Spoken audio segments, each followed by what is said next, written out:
Bom dia a todos e a todas. Meu nome é Maurício Pietrocola. Eu sou coordenador da coleção do Ensino Médio Interação. E essa é uma coleção de ciências do ensino médio que envolve as disciplinas de física, química e biologia, tá? Então, eu trabalhei como coordenador, eu apareço como autor também. Eu tenho uma pequena autoria em cada um dos livros, mas eles têm outros autores em cada um deles, né? E que são, vamos chamar assim, os especialistas da disciplina, tá? Então, a coleção tem uma estrutura semi-igual, né? A mesma estrutura para os três livros. Então, eles são livros que foram escritos destinados a atender a BNCC. Então, eles são livros que estão muito alinhados à BNCC, tanto no nível dos conteúdos, quanto no nível das habilidades e competências, né? Então, é importante dizer que a BNCC do ensino médio, ela é uma BNCC de ciências, né? Então, ela trata os conteúdos de ciências de maneira integrada, embora exista a ideia de que são três disciplinas, né? Então, isso é importante. Na escola, claramente vocês vão dialogar com professores de física, química e biologia, tá? Então, como que a coleção, ela meio que negociou esses dois aspectos, tá? Ele negociou o aspecto da disciplinaridade, né, da especificidade de cada disciplina, atendendo basicamente aquilo que são os conteúdos tradicionais das ciências, né? Então, no caso de biologia, então, por exemplo, a parte de genética, a parte de classificação dos seres vivos, né? A parte de ecologia, elas estão todas ali dentro. A mesma coisa na parte de química, né? Então, reações químicas, química orgânica, cálculo estequiométrico, todos esses conteúdos que eu chamaria de conteúdos tradicionais, eles estão presentes. Na física, a mesma coisa, tá? Movimento, circuitos elétricos, ótica. E, ao mesmo tempo, ele procura trabalhar a dimensão da transversalidade, que seriam as conexões que essas disciplinas fazem entre si. E aí a própria BNCC ela tem uma parte importante que são os chamados temas transversais. Então, os temas transversais, eles são também abordados, e nesse caso são justamente pontes, né? Onde o professor, por exemplo, de química vai, de certa maneira, abrir uma possibilidade de diálogo com o professor de física, com o professor de biologia e vice-versa, tá? É, veja, talvez a característica importante para vocês realçarem os professores ela está alinhada com a BNCC, mas ela também está alinhada com os conteúdos tradicionais das três áreas. Então, logicamente que ela faz um projeto que tenta negociar essas duas demandas. Então, se vocês estiverem numa escola mais tradicional, eu diria que vale a pena reforçar que os conteúdos de física, de química, de biologia, que são aqueles canônicos, que para muitas escolas tradicionais são aqueles conteúdos importantes, eles estão presentes, né? Eles não ficaram de fora. Vocês estão numa escola um pouco mais progressista, que está mais alinhada com a BNCC, que tem uma perspectiva bem humanista, né? Uma pegada mais sociocientífica, chama assim. O livro também tem, né? E aí, se vocês olharem, a estrutura do livro é que vai mostrar isso para vocês. Então, ah, logicamente, algumas sessões são sessões comuns, né? Então, sei lá, o livro tem sempre uma abertura por unidade, né? Então, o livro está organizado em unidades que são a somatória de capítulos, tá? Então, claramente tem uma abertura de unidade, tem uma abertura de capítulo, e aí é importante, o livro faz como ele tem como uma perspectiva de abordagem de conteúdo, ele tem uma perspectiva dialógica. Então, a ideia é que a gente está sempre tentando estabelecer um diálogo com os alunos. Então, a ideia não é simplesmente oferecer os conteúdos, apresentar os conteúdos, mas é convidar sempre os alunos, lógico, o convite é uma estratégia do texto, né? Para que o aluno dialogue com o livro. Na verdade, a gente faz isso usando em ciências a estratégia de perguntas que remetem a problemas, né? Então, a ideia é que a gente tenta problematizar questões, situações, contextos relevantes que fazem parte do dia a dia dos alunos, ou seja, a gente tenta que a conversa comece aonde o aluno está. Então, a ideia é que a gente não vai tentar convidar o aluno para vir debater os conteúdos de física, mas é o contrário. A gente vai tentar ir até o lugar, né, onde ele conhece, né, o seu meio ambiente, a sua família, o seu bairro, a sua escola, e a partir daí estabelecer um diálogo problematizando situações que vão ser debatidas e desenvolvidas dentro das especificidades das disciplinas. Então, dar um exemplo para vocês, tá? Então, você pega, por exemplo, lá um capítulo que vai falar sobre energia, né? Energia é um assunto que os alunos estudam bastante, né? Do ensino fundamental 1 já tem coisas de energia, mas como que é feito o diálogo, por exemplo, sobre energia no ensino médio? A gente, por exemplo, usa a estratégia de criar um debate sobre a ideia de conservação de energia, né? E por que que conservação de energia é importante? Então, a gente começa dialogando com os alunos por que que tem tanta preocupação em se poupar energia, né? Em se não se gastar energia? E por que que isso é relevante? Por que que isso vira, na verdade, inclusive, um problema, né? Tanto de poupar como de encontrar fontes de energia, né? Por que que isso é tão relevante, né? Aí a gente pode estender isso para discutir, por exemplo, situações de apagão, né? E aí os apagões podem ser de várias naturezas, né? Por exemplo, em algumas situações, os apagões são gerados por, sei lá, interrupção do fornecimento de energia. São Paulo, Rio de Janeiro, Belo Horizonte, lugares que recentemente têm tido problemas de chuvas, tal, você tem interrupção. Então aí você começa dialogando que a energia, em geral, as fontes de energia estão distantes das cidades, elas têm que ser levadas até lá. Então, ao mesmo tempo, tem situações que você tem apagão por falta de energia, né? Recentemente a gente não tem vivido isso, mas, por exemplo, atualmente na Venezuela e em Cuba, né, que são temas que estão nos jornais hoje, você tem um problema, por quê? Porque eles estão com um problema de abastecimento de petróleo, né? E aí você fala, bom, se você tem uma indústria que é baseada em termoelétricas, ou seja, vocês percebam que, embora o assunto tenha uma complexidade científica, ela tem uma ponta, né?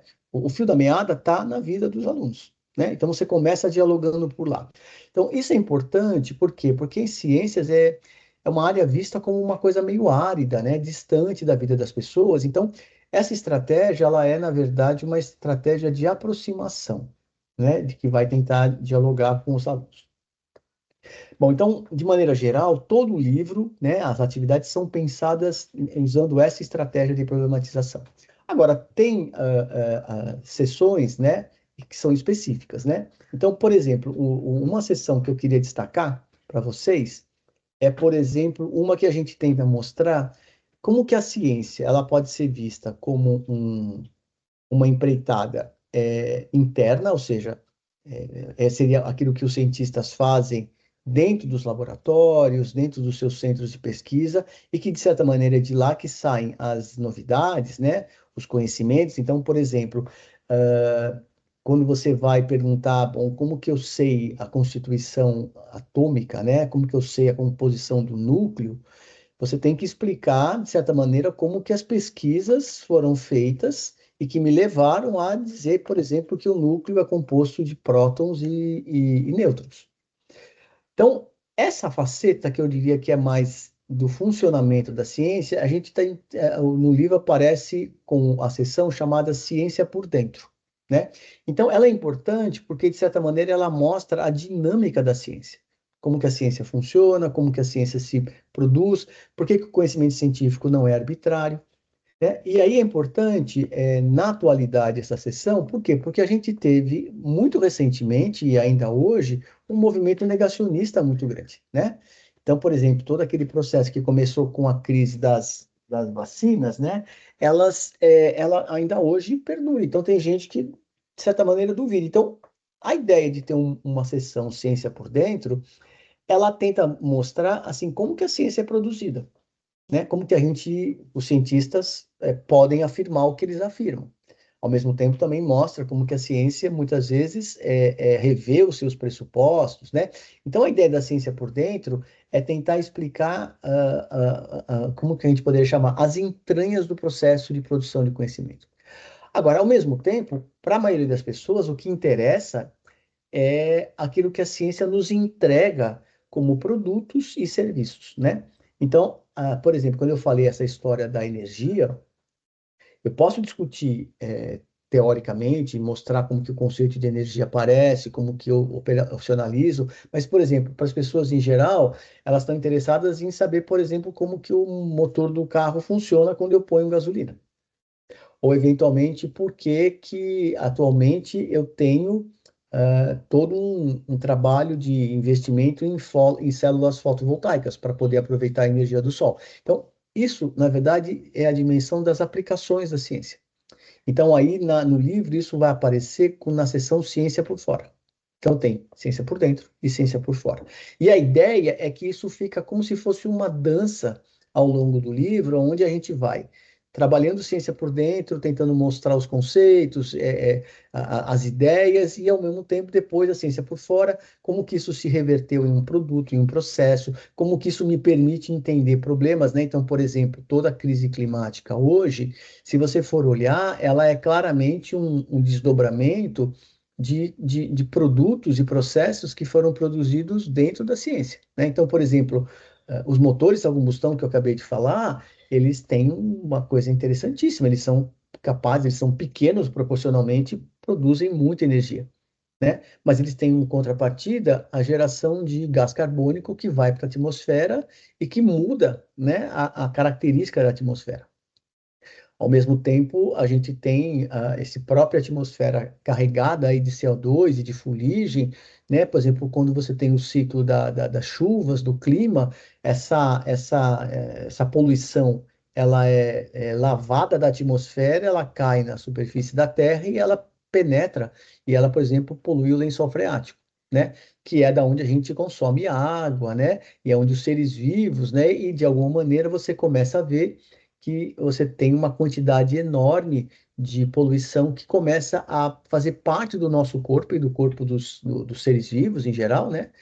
Por quê? Porque, de certa maneira, nós, entre aspas, né, os seres humanos, né, recheamos a atmosfera com poluição que naturalmente não estava lá. Então, a ideia, assim, o carro-chefe do livro é um pouco esse. Então, eu teria, assim, de um lado, eu tenho a ideia de começar um diálogo, né? Então, são a estratégia de problematização, e do outro lado, essas duas sessões que tentam fazer sempre esse diálogo, o que a ciência produz e como que ela impacta a vida social e a vida individual das pessoas, tá? Então, eu diria assim, agora, logicamente a gente tem algumas coisas que são, eu diria assim, que são para o dia a dia do professor, né? Se você imaginar o processo didático, né? A mediação didática, ela é longa, né? Ela vai acontecer durante um ano inteiro. Então, a gente tem sessões que eu diria que são sessões satélites, né? Elas orbitam talvez essas duas grandes, né? Essas três grandes, né? A problematização em geral é a primeira, que elas vão, de certa maneira, ajudar o aluno a se envolver, né? Então, a gente tem uma sessão, por exemplo, que é ligada a aspectos que são relevantes, ela chama Se Liga. Então, tem um assunto importante, mas tem lá um aspecto que você quer dar um destaque, né? Então, sei lá, você está falando de genética, você vai falar de gene recessivo, né? Então, aí você tem ali uma dica, bom, por que que um gene recessivo é importante, né? Ele muitas vezes é responsável pelo aparecimento de uma característica peculiar, né? Então, você abre lá um pequena chamada e põe lá, se liga. Ou um conceito que é importante que eles não podem esquecer. Então, por exemplo, a ideia de que a energia se conserva, né? Ou então, por exemplo, a ideia de que eu tenho, numa reação, basicamente ácido e base, eu tenho sempre a produção de sal e água, né? Então, veja, são sessões pequenas. Então, além dessas que eu já mencionei, a gente tem, por exemplo, Fica a Dica, né? Então, é uma sessão que traz, na verdade, sugestão de livros e filmes, que é onde ele pode desdobrar esse conhecimento do livro para outras mídias, né? Outros formatos. Tem a sessão Recapitule. Então, todo final de capítulo, a gente tem ali quase como se fosse um momentinho ali de autoavaliação, né, de metacognição, para ele entender o que que ele aprendeu, o que que ele estava estudando. Tem uma sessão importante, que essa sessão eu diria que é uma sessão de envolvimento direto, que é onde você dá protagonismo para os alunos, que é o Planeje e Resolva, tá? Essa sessão Planeje e Resolva, em ciências, ela é muito importante, porque a gente sabe que, historicamente, classicamente, a gente tem o envolvimento dos alunos com atividades experimentais. Mas o Planeje e Resolva não é só para você propor experimentos. Você, na verdade, propõe debates, leituras, são coisas que os alunos têm que fazer coletivamente, juntos, e eles têm que, de certa maneira, entregar algum tipo de produto final. Então, é um momento em que a gente, em didática, fala que a gente inverte a mediação, né? Em geral, a mediação sempre está começando com o professor, né? Fazendo pergunta. Nesse caso, a gente tem que inverter, a gente dá uma demanda, né? Um projeto, uma proposta de atividade experimental, e são os alunos que fazem isso por conta deles. Então, esses momentos do Planeje e Resolva justamente é para tentar equilibrar a mediação didática, né? Ou seja, está muito no polo do professor, aí a gente cria essa daqui para ficar no polo do aluno, tá? Além disso, a gente tem algumas discussões específicas, tá? Que são bem específicas da ciência. A gente tem as ciências da natureza, desculpa, a gente tem uma ciências da natureza, é lógico, tem a natureza da ciência, aonde a gente vai tentar discutir um pouco a dimensão mais histórico-filosófico da ciência, né? E essa parte é importante, ela em geral aparece no Ciência por Dentro, mas por que que ela é importante? Porque justamente uma forma de você mostrar, talvez, a importância da ciência é mostrar como que a ciência é capaz de reconhecer os seus próprios erros e limitações, né? Então, a ciência é um conhecimento que está sempre em evolução. Então, ele não é um conhecimento dogmático, né? Não é um conhecimento que você afirma uma coisa e aí tudo é para defender aquela afirmação. Não, a ciência, ela é capaz de se rever e ir mudando. Então, é uma obra que tem essa pegada bem sociocientífica, né? Uma perspectiva de uma formação para a vida em sociedade, aonde a gente acredita que a ciência tem um papel importante, né? O papel, de certa maneira, a ciência molda a maneira como a sociedade funciona. E aí, o que vocês vão poder perceber, né? Tem um monte de aspectos que a gente tenta chamar atenção. Então, isso é uma estratégia do editorial, que são ícones. Então, ao longo do livro, você vai vendo alguns ícones que são indicação do que ele está encontrando ali. Então, por exemplo, tem um ícone que são duas pessoas, dois bonequinhos juntos ali, é quando ele vai fazer um trabalho em dupla. Quando tem vários ícones, é porque eles estão fazendo trabalho em grupo. Tem um íconezinho ali que é responda no caderno. Tem um outro ali que são os cubinhos, que é uma atividade de pensamento computacional, que é uma coisa importante hoje, né? Se vocês forem olhar, uma grande parte do que a gente consome, né, em termos de aplicativos, ele envolve um tipo de pensamento computacional, né? Um pensamento que pega uma coisa e quebra em partes, né? E tenta, de certa maneira, resolver as partes e depois juntar. Tem também alguns conezinhos para poder indicar esses temas transversais, tá? Então ele aparece como a gente fala que são os ícones TCT, né? Temas contemporâneos transversais. E aí tem, por exemplo, meio ambiente, economia, saúde, cidadania, multiculturalismo, ciência e tecnologia, tá? Então na verdade, são quase como se fossem destaques, né? Então, se assim, o professor está interessado em desenvolver matemática de multiculturalismo, né? Porque a matemática hoje é super importante, tem uma demanda das coordenações, então ele pode abrir o livro e ele vai saber identificar aonde é que tem discussões sobre multiculturalismo. Então aí rapidamente ele mapeia. Então o livro também, a coleção, né, também pensou nisso, né? De que maneira que a gente também consegue ajudar esse trabalho longo de mediação didática do professor, né? Então, ou seja, o livro também tenta ser um instrumento para facilitar a vida dele, né? E aí eu costumo sempre dizer assim, né? Fui professor, né? Sou professor ainda hoje, na universidade, e claramente, assim, quando você tem um bom conteúdo, né, quando você tem uma coisa interessante, é muito mais fácil trabalhar com os alunos, né? Então, e aí eu acho que as ciências, ela é uma área que muitas vezes deixou a desejar, né? Os conteúdos acabavam sendo muito áridos, e a gente meio que obrigava, né? Tem prova, tem vestibular, né? Então, para quem está na sala de aula hoje, sabe que esse tipo de argumento não funciona mais com a geração atual, né? Eles são muito movidos ao que interessa, onde eles veem algum tipo de importância, de valor, né? Então, o livro tenta criar uma abordagem valorativa para os conteúdos de ciências. Então, a ideia foi muito essa. Qual é o valor que esse conhecimento agrega para alguém que tem hoje 15, 16 anos e que daqui, talvez, nos próximos 5, 6 anos vai estar começando a assumir o protagonismo na vida, né? Na vida social. Então, a ideia é o que que esse conhecimento, o que que esse tipo de conhecimento agrega de valor.